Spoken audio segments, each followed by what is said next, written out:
Pemirsa, perilaku mahasiswa ataupun siswa bergantung pada role model, yakni dosen maupun guru. Ketika kedekatan antara guru dan dosen dengan anak didik bisa dilakukan, maka karakter anak yang baik akan bisa diwujudkan.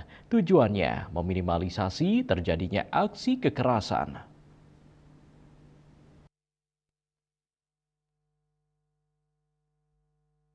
Pemirsa, guru dan dosen harus memiliki karakter yang teladan agar menjadi contoh bagi peserta didik. Akhir-akhir ini terjadi penyampaian aspirasi yang juga diikuti oleh anak muda.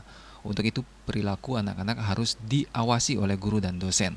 Karena pengaruh perilaku di lapangan yang memanas bisa mempengaruhi para anak muda. Hal tersebut diungkapkan oleh akademisi Profesor Ketut Sude.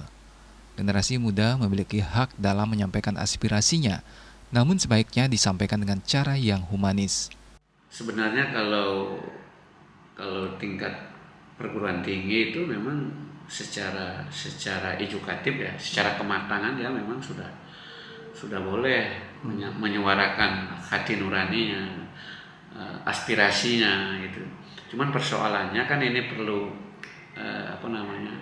pengendalian emosi, karena anak pada usia-usia segitu itu kecenderungan tingkat emosionalnya masih labil, sehingga ketika itu tidak diarahkan, tidak diberikan keteladanan, tidak difasilitasi oleh para dosennya, para gurunya, ini yang sebenarnya berbahaya gitu. Tapi kalau itu sudah diberikan wejangan sebelum mereka melakukan menyampaikan aspirasi, saya kira tidak terlalu berbahaya. Seharusnya dalam dunia demokrasi itu kan semua orang berhak menyampaikan pandangan, pendapat. Itu dijamin oleh Undang-Undang Dasar kan. Cuman persoalannya kadang-kadang kan situasi lapangan ini yang bisa berpengaruh terhadap perilaku anak-anak.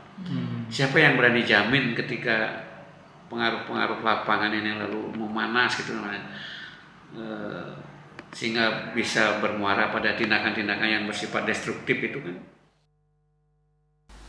Lebih lanjut dijelaskan, sebelum menyampaikan aspirasi, jika guru dan dosen telah memberikan pemahaman yang mendalam, maka tidak akan ada aksi kekerasan. Andika, Bali TV.